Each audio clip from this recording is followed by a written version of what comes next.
Student, ये deferred revenue expenditure क्या होता है? सर हमने बहुत बार सुना है पर अभी तक सर इसका मतलब समझ में नहीं आ रहा है। Deferred revenue expenditure, revenue expenditure तो हमने सुना है, ये डेफर्ड का मतलब क्या हो गया? चलो आज के वीडियो के बाद ये कंफ्यूजन आपके लिए हमेशा के लिए दूर हो जाएगा। देखो होता क्या है, तो मैं आपको डेफिनेशन बताता हूं।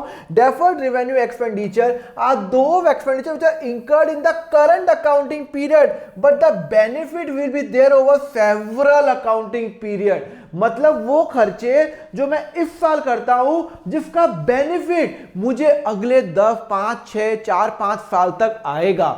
सर ये तो थ्योरेटिकल हो गया। थ्योरेटिकल मत बताओ, प्रैक्टिकल बताओ। चलो यार मैं प्रैक्टिकल बताता हूं, एग्जांपल लेता हूं। देखो यार मैं ना सपोज करो कोचिंग इंडस्ट्री के अंदर हूँ, कोचिंग के अंदर हूँ मैं, 11th को 12th को सीए को सबको पढ़ाता हूँ, ठीक है ना। चलो अब मेरी लेट सपोज पहले साल सेल 5 लाख है, 5 लाख में हर साल में 5 लाख रुपए मेरी इनकम होती है, एज्यूम करता हूँ, ओके। और मेरा जो खर्चा है वो 1 लाख का खर्चा है, जो भी मेरा स्टेशनरी खर्चा है 1 लाख 1 लाख 1 लाख। तो मैं हर साल कितना कमाता हूँ? 4 लाख 4 लाख 4 लाख मेरा प्रॉफिट होता है। 5 लाख मैं सामान बेचता हूं, 1 लाख मेरा खर्चा होता है, तो टोटल प्रॉफिट कितना हुआ भाई साहब? 4 लाख। तो हर साल 4 लाख एज्यूम करता हूं, मेरे हर साल मेरी सेम इनकम होगी, आपको अंडरस्टैंडिंग के लिए, ओके। अब हुआ क्या? वर्ल्ड कप आया, अभी क्रिकेट का वर्ल्ड कप चल रहा है ना, वर्ल्ड कप आया और मैंने कहा यार ये वर्ल्ड कप है ना, पूरी दुनिया देख रही है, पूरी दुनिया देखती है, सॉकर का हो या क्रिकेट का हो, ये वर्ल्ड कप पूरी दुनिया देखती है। मैंने कहा एक काम करता हूं यार, एक एडवर्टाइजमेंट है ना दिखाता हूं वर्ल्ड कप के अंदर, जहां पे पूरी दुनिया देख रही है। और सोचो पूरी दुनिया जब मेरा एडवर्टाइजमेंट देखेगी तो कितने लोग मुझे देखेंगे, कितने लोगों को मेरी कोचिंग के बारे में मालूम चलेगा ना मालूम। तो अब सपोज करो मैंने खर्चा किया 6 लाख रुपए, बहुत महंगे ऐड होते हैं, 6 तो मैं बहुत कम बता रहा हूं एग्जाम्पल के लिए। मैंने 6 लाख रुपए का एक ऐड चलवा दिया टीवी के अंदर, 6 लाख रुपए का वर्ल्ड कप कितने साल में होता है? 4 साल में एक बार होता है। अब ये जो 6 लाख हो गया, अब मैंने ये ऐड चलाया, बड़ा मोटा खर्चा किया 6 लाख का। अब एक बात बताओ, अगर मैं ये 6 लाख का खर्चा कर लेता हूं, सपोज करो मैंने इस साल किया, कब खर्चा किया? 20 अक्टूबर 2023 को किया, जो वर्ल्ड कप चल रहा है। तो मैंने जब खर्चा किया तो ये तो मेरा नॉर्मल जो मैं बेचता हूँ 5 लाख का बेचता हूँ, 1 लाख मेरा स्टेशनरी खर्चा, और मैंने 6 लाख का एडवर्टाइजमेंट खर्चा कर दिया भाई साहब 6 लाख का खर्चा कर दिया। तो इस साल मुझे लॉस हो गया, कितने का लॉस हो गया? 2 लाख का। कैसे? 5 लाख मैंने कमाए इस साल बेच के, 1 लाख का वो मेरा खर्चा, 4 लाख का मेरा क्या है? मेरा प्रॉफिट हुआ था, फिर 4 लाख का फायदा हुआ था, और 6 लाख मैंने और खर्चा कर दिया एडवर्टाइजमेंट का, तो यहाँ पे टोटल हो गया 2 लाख। फिर एडवर्टाइजमेंट से और भी तो रेवेन्यू आएगा ना। अभी एज्यूम करते हैं कोई रेवेन्यू नहीं आया, एज्यूम करते हैं मैंने एडवर्टाइजमेंट ऐसे ही कर दिया, सिंपल केस स्टडी के लिए। अब 2 लाख का कितना हो गया? मेरा नुकसान हो गया। अगले साल सोचो, अगले साल तो मैंने खर्चा किया नहीं, अगले साल तो मेरा नॉर्मल स्टेशनरी खर्चा 1 लाख 1 लाख 1 लाख, ये 5 लाख 5 लाख। अगले साल 4 लाख कमाया, उसके साल 4 लाख कमाया। तो आपको ऐसा लग नहीं रहा यार इस साल 2 लाख का नुकसान, अगले साल 4 लाख का फायदा? यार दीपक तू तो जबरदस्त चल रहा है तेरा कोचिंग बिजनेस, 2 लाख के लॉस से 4 लाख का फायदा। अब आप देखोगे यार, कोई भी आप कंपनी एनालाइज करोगे, देखोगे यार गजब ग्रो कर रही है, 2 लाख के लॉस से 4 लाख का फायदा, जबरदस्त है, इस कंपनी में इन्वेस्ट कर लो पैसा।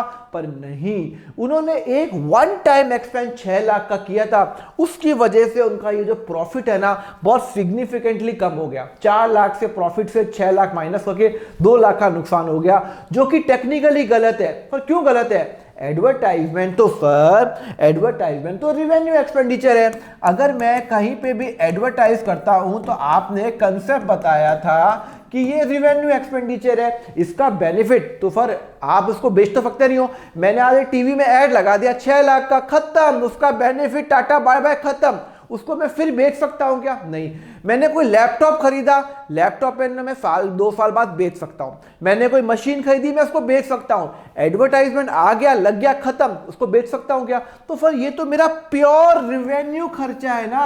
हाँ, तो फिर इसको तो आपको प्रॉफिट एंड लॉस में डालना चाहिए। आपको जो भी आपका एडवर्टाइजमेंट खर्चा होना चाहिए वो आपको टोटल 6 लाख रुपए प्रॉफिट एंड लॉस में डालना चाहिए। क्यों? क्योंकि आपका 2023 और 24 का जब बनेगा प्रॉफिट एंड लॉस अकाउंट, आपका 6 लाख एडवर्टाइजमेंट खर्चा है नहीं, इसको मैं रिवेन्यू है, ये रिवेन्यू एक्सपेंडिचर, मैं एग्री कर रहा हूं, मैंने मना नहीं किया, ये कैपिटल एक्सपेंडिचर कतई नहीं है। This is not a capital expenditure because advertisement ने वर्ल्ड कप में दिखाया, टीवी में आया, खत्म, उसका बेनिफिट खत्म। तो ये कोई भी कहीं पे भी एंगल से कैपिटल एक्सपेंडिचर नहीं है, बिकॉज ये इसको मैं रीसेल नहीं कर सकता, ये कोई एसेट तो ला नहीं रहा, तो सर इसको मैं रिवेन्यू रिवेन्यू तो मान रहा हूं। रिवेन्यू मानते ही प्रॉब्लम ये हो रही है कि नुकसान हो रहा है 2 लाख का यहाँ पे, तो मैं क्या करूं, ना रिवेन्यू मानूं ना कैपिटल मानूं, अबे इसको मैं मानूंगा डेफर्ड रिवेन्यू एक्सपेंडिचर। क्या मानूंगा? Deferred revenue expenditure. मतलब इसको मैं रिवेन्यू एक्सपेंडिचर नहीं मान के मैं डेफर्ड रिवेन्यू एक्सपेंडिचर मान लूंगा। सब मतलब समझ में नहीं आया, चलो मतलब समझाता हूं। देखो ये जो एडवर्टाइजमेंट मैंने 6 लाख का किया, एक काम करता हूं, यहां पे मुझे लगता है इसका जो बेनिफिट है वो मुझे लगता है 4 साल तक मिलेगा। फिर कैसे?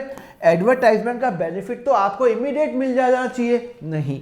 सोचो मेरा वर्ल्ड कप में ऐड आया, तो वर्ल्ड कप कौन कौन देख रहा है? फिर 11th के बच्चे देख रहे हैं, 12th के देख रहे हैं, सीए के देख रहे हैं। गलत, 8th क्लास का बच्चा भी देख रहा है, 9th क्लास का बच्चा भी देख रहा है, 10th क्लास का बच्चा भी देख रहा है। तो सोचो जिसने 10th क्लास के बच्चे ने मेरा एडवर्टाइजमेंट देखा, उसने सोचा होगा हाँ मैंने लास्ट वर्ल्ड कप में एक अकाउंटिंग फर्म का एड देखा था, वो ही ज्वाइन करना है, वही ज्वाइन करना है। पर वो ज्वाइन कब करेगा? अगले साल ज्वाइन करेगा। जो बच्चा 9th में है, हाँ मैंने पिछले वर्ल्ड कप में जब है ना वो विराट कोहली सेंचुरी बना रहा था, बीच में एक ऐड आया था, याद आया, इस कंपनी का ऐड आया था, इस कोचिंग एकेडमी का ऐड आया था, और वो कोचिंग एकेडमी ने ऐड तो अच्छा निकाला था, तो वही ज्वाइन करूंगा मैं। तो 8th क्लास के बच्चे ने, 9th क्लास के बच्चे ने भी डिसाइड कर दिया शायद मैं वहां पे ज्वाइन करूंगा। मतलब मेरे एक एडवर्टाइजमेंट से मेरा जो मार्केट है वो कितना फैल गया, लोगों को मालूम चल गया कि ये एक एकेडमी है। तो सोचो 8th क्लास का बच्चा 3 साल बाद मुझे ज्वाइन करेगा, 9th क्लास का बच्चा 2 साल बाद मुझे ज्वाइन करेगा, 10th क्लास का बच्चा 1 साल बाद ज्वाइन करेगा। एज्यूम कर रहा हूं मेरा जो ये इसका जो बेनिफिट है वो मुझे 4 साल तक मिलेगा, एज्यूम कर रहा हूं। मतलब मैंने ये एडवर्टाइजमेंट किया, मुझे लगता है कि यार 4 साल तक लोग मेरे को मेमोरी में याद रहेगा। 2-3 साल तो याद रहता है, 4 साल एज्यूम करता हूं। जो भी आपने एज्यूम किया, जो भी कंपनी ने एज्यूम किया, वो एजम्पशन पे मत जाओ। मुझे लग रहा है कि 4 साल तक है। मैंने ऑडिटर को प्रूव कर दिया कि 4 साल तक इसका बेनिफिट मुझे मिलेगा। मतलब 8th क्लास का, 9th क्लास का, 10th क्लास का बच्चा भी देखेगा, 7th क्लास का बच्चा भी देखेगा, तो 4 साल तक मुझे बेनिफिट मिलेगा। तो भैया इसको मैं 4 साल में डिवाइड कर लूंगा। तो इसको मैं कैपिटल एक्सपेंडिचर नहीं लिख सकता, क्योंकि कैपिटल एक्सपेंडिचर का सबसे मेजर जो कंडीशन है कि एसेट क्रिएट होता है, इसमें कोई एसेट तो बन ही नहीं रहा। एसेट की रीसेल वैल्यू होती है, इसमें तो कोई रीसेल वैल्यू भी नहीं है। एडवर्टाइजमेंट गया, खत्म। तो इसको डेफर्ड रिवेन्यू एक्सपेंडिचर मानूंगा। मतलब मैं ये जो खर्चा है ये 4 साल में डिवाइड करूंगा।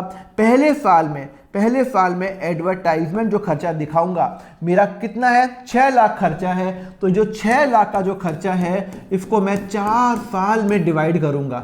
1,50,000, 1,50,000, 1,50,000, 1,50,000। बल्ले बल्ले, समझ में आया या नहीं आया? 1, 2, 3 और 4, यहां 4 में डिवाइड करूंगा। मतलब पहले साल मेरा जो खर्चा हुआ 6 लाख का, क्या दिखाऊंगा? तो 6 लाख नहीं दिखाऊंगा, मैं कितना दिखाऊंगा? 1,50,000 रुपए दिखाऊंगा। कितना दिखाऊंगा? दूसरे साल में 1,50,000, तीसरे साल में 1,50,000 और चौथे साल में भी 1,50,000। पर सर अपन बैलेंस शीट में कैसे शो करेंगे? चलो पहले मैं इसकी एंट्री भी बताता हूं। जब मैं खर्चा करूंगा, मैंने एडवर्टाइजमेंट का खर्चा कर लिया, तो मेरा एडवर्टाइजमेंट अकाउंट डेबिट खर्चा है भैया। Advertisement account debit to cash, मैंने कैश दिया। मैंने यहाँ पे कहीं पे भी मैंने ऐड किया तो 6 लाख या तो कैश दिया या बैंक दिया, जो भी मैंने एंट्री की 6 लाख का कैश कर दिया।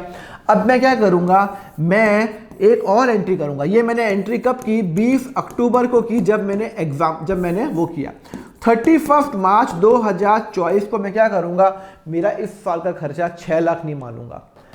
मैंने खर्चा कितना माना इस साल का, 6 लाख रुपए माना, पर 6 लाख तो खर्चे है नहीं, पर इसका बेनिफिट 4 साल तक मिलने वाला है। मैं बोलूंगा नहीं यार, गलत बात है। इसका बेनिफिट जब 4 साल मिलने वाला है तो मैं इसको 4 साल तक दिखाऊंगा। 1.5 लाख 1.5 लाख 1.5 लाख 1.5 लाख। इसका मतलब है कि मेरा 6 लाख खर्चा नहीं है, इस साल खर्चा सिर्फ 1,50,000 है। बाकी 450 को मैं डेफर्ड रिवेन्यू एक्सपेंडिचर दिखाऊंगा। मैं एडवर्टाइजमेंट को, सिंस आपको पता है, अच्छी तरह पता है, क्या पता है सर, एडवर्टाइजमेंट कोई भी खर्चे मैं अकाउंट्स में से फाटा पुटी नहीं कर सकता, ये काट दो, नहीं कर सकता। 6 लाख तो गया ना, तो मैं क्या करूंगा, जब मेरा साल खत्म होगा इसमें से मैं 6 लाख खर्चा दिखाया, मुझे 1.5 लाख ही दिखाना है, बाकी के 4,50,000 को मैं रिवर्स कर लूंगा। क्या कर लूंगा, रिवर्स, मतलब इसको डेबिट किया, इसको क्रेडिट कर दिया, रिवर्स हो गया, और इसको लेके चले जाऊंगा मैं डेफर्ड रिवेन्यू एक्सपेंडिचर डेबिट 4,50,000। बात समझ में आ रही है, नहीं आ रही है? एडवर्टाइजमेंट को डेबिट किया, एडवर्टाइजमेंट को वापस 6 लाख से 4,50,000 में क्रेडिट किया। अल्टीमेटली इस साल 6 लाख माइनस 450, खर्चा कितना है, नॉमिनल अकाउंट कितना है, 150। तो मैं इस साल 6 लाख नहीं दिखा के मैं एडवर्टाइजमेंट दिखाऊंगा, एडवर्टाइजमेंट 1.5 लाख रुपए दिखाऊंगा। तो सर एक बात बताओ, एडवर्टाइजमेंट 6 लाख 4,50,000, तो मैंने एक नया अकाउंट क्रिएट किया, डेफर्ड रिवेन्यू एक्सपेंडिचर। ये कहाँ जाएगा, ये जाएगा आपका एसेट में जाएगा। ये मेरा एक एसेट बन गया, एक तरह से ये मेरा एसेट है जिसका बेनिफिट मुझे मिलने वाला है। डेफर्ड रिवेन्यू एक्सपेंडिचर 4,50,000 रुपए, ये 31/3/2024 को। समझ में आया? मतलब 6 लाख का खर्चा किया, 6 लाख का खर्चा करते ही 4,50,000 रिवर्स किया। इस साल 1.5 लाख खर्चा दिखाया, 6 लाख माइनस 450, 1,50,000 यहां दिखाया, बाकी का 450 मैंने यहां दिखाया।